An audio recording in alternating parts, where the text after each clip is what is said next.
Now, let's get right into it.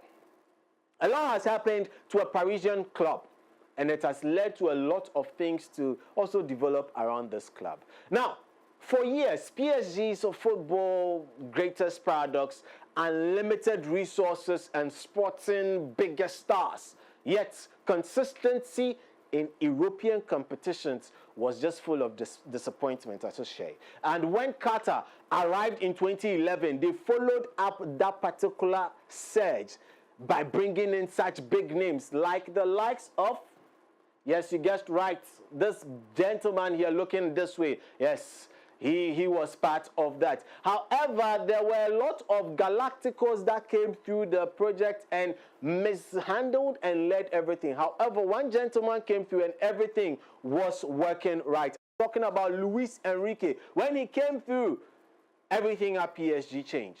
From the way they now started purchasing players, even how goals were scored and assists were made. Listen, they were initially buying individual brands to football celebrities who transcended even just football so that they're able to make more from football. However, the club became less about collective achievements and also just more about individual showcases, showboating here and there. Training sessions reportedly featured minimal efforts and, everybody was just doing their own thing without a lot of tactical discipline and not much being taught on the training ground. Pressing systems were out of date. Players decided to protect themselves from defensive responsibilities. All that was happening. Now, it led to them having comfortable domestic defense, but when it came to the European scene, that is where the disappointment constantly was. And they have been searching and have been searching and have been searching. However, this gentleman here stepped in and changed every single thing. Yes, when Luis Enrique decided that it was time for him to try another interesting journey in France, he decided to join Paris Saint-Germain in June 2023. When he inherited a team at crossroads, Lionel Messi had departed. Neymar would soon follow. Mbappe was in his final season and said it was done. He was not having any more of the Parisian club. And for many managers, this would have been unique time for crisis. For Enrique, it was an opportunity. And this is what makes Enrique very, very unique. He qualified using his own strategy and transformed PSG in his own stead, basing it on things he had done earlier with Barcelona back in the 2017s. He knows how to engineer the impossible to become possible in football. From the very get-go, Enrique made it clear that no player would be bigger than the club. That no player would be bigger than the club. The club became the priority of everybody. Training sessions became more intense and they were tactically in-depth and they were deep in that root of things. It was more like a tactical workshop. We've seen photos of and videos of him shouting on Mbappe and everything. But PSG now would go around and be built together on a football philosophy where every player understood their unique role, both in attack and defense. Let me break it down. Imagine a situation where you have players just moving around and deciding to press and when not to press. Enrique said no. First, the pressing system under Enrique changed. Under numerous and previous PSG managers, the press was disjointed. Everybody was doing what they want. But today, listen, they press in a coordinated fashion using specific triggers. For instance, when the opponent center-back received the ball with his back to goal, Paris Saint-Germain forwards immediately close down passing channels available to that particular defender so that the ball does not get to the midfielders.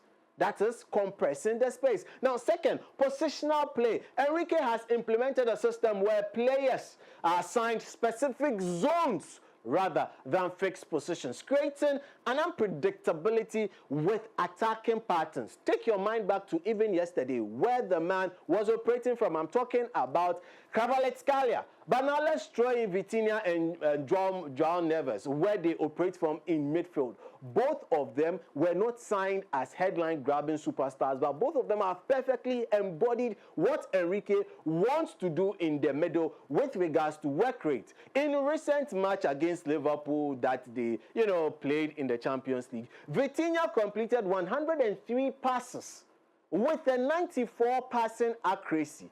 That's strange, yes, for such a player. But it is this decision-making under pressure that is able to help Paris Saint-Germain transform their build-up play. It gets really interesting in other segments as well. Now, the most visible sign of Enrique's impact has been the transformation of some interesting aspects of some individual players. Stay with me. Let's go on to some exhibits. Let me bring this particular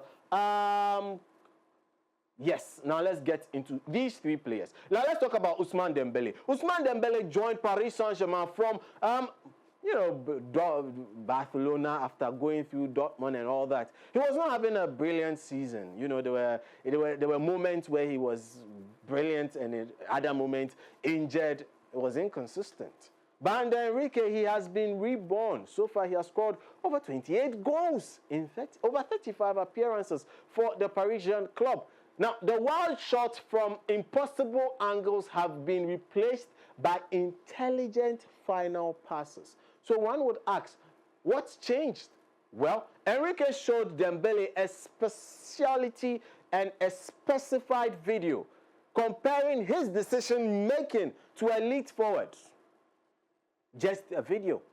So this is how elite forwards play. This is how you have been playing. Now, the message wasn't about how, talented he was or whether he had it with him. It was never in doubt. It was about channeling that talent, into a team structure. Now, let's bring in Kvaratskhelia. Kvaratskhelia, on the other hand, represents a different style of play. And he also buys beautifully and joins Enrique's approach wonderfully. He was signed from Napoli for over 70 million. Yes, 70 million euros.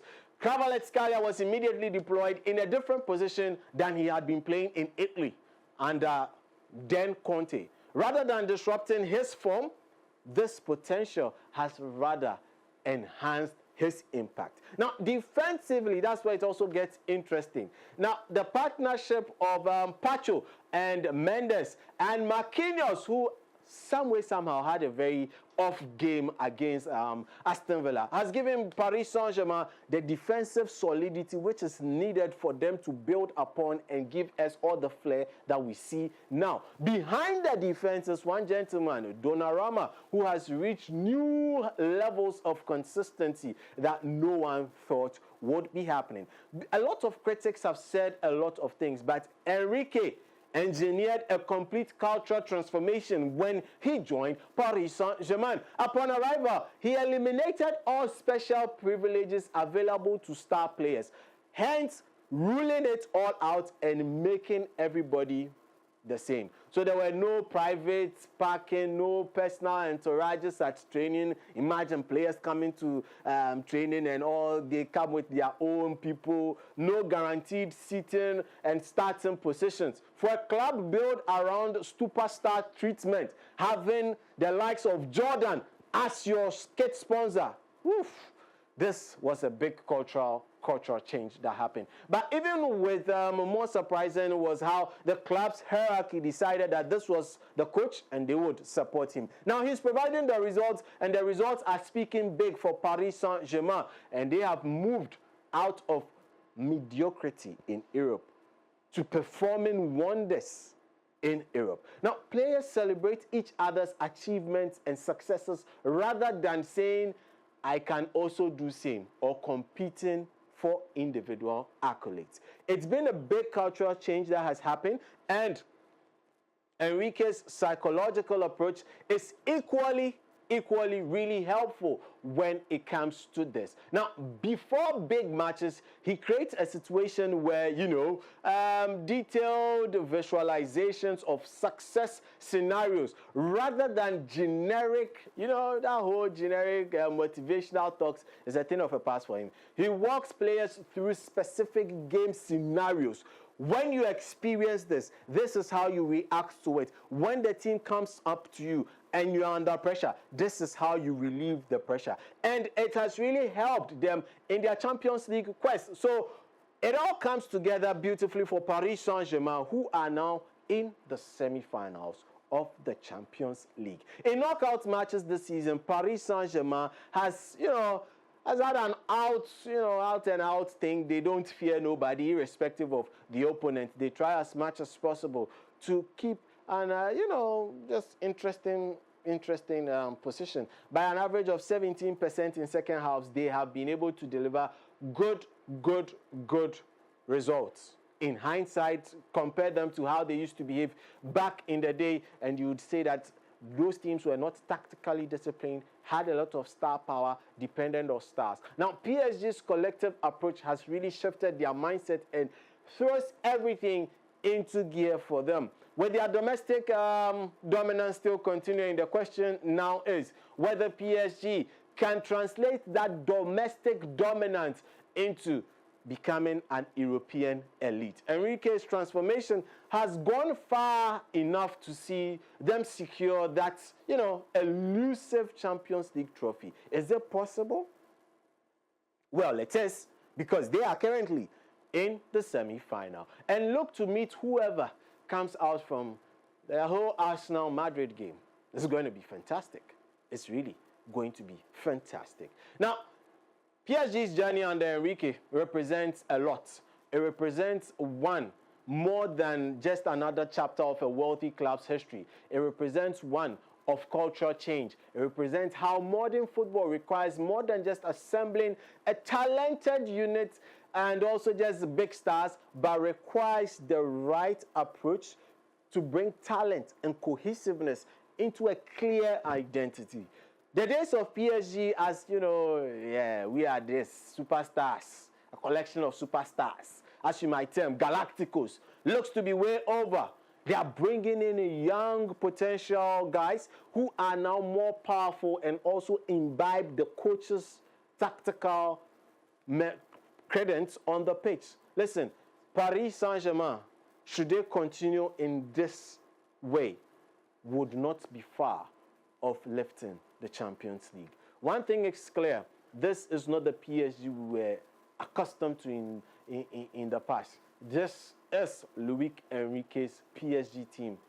That is, they believe that no deficit is too great. No opponent is too formidable. The question now is whether it will all translate into that particular missing European trophy for the Parisian side. Anyways, that's that as far as that is concerned. With regards to Paris Saint-Germain, they've had a very fantastic philosophical transformation and tactical acumen that looks to convert all the billions spent on the club into European glory. Will it happen? Is this the season? We'll live to see. Anyways, that's with regards to what has been happening on the side of the Parisian club, that's Paris Saint-Germain, and this time was all about the transformation that Luis Enrique has brought to this club.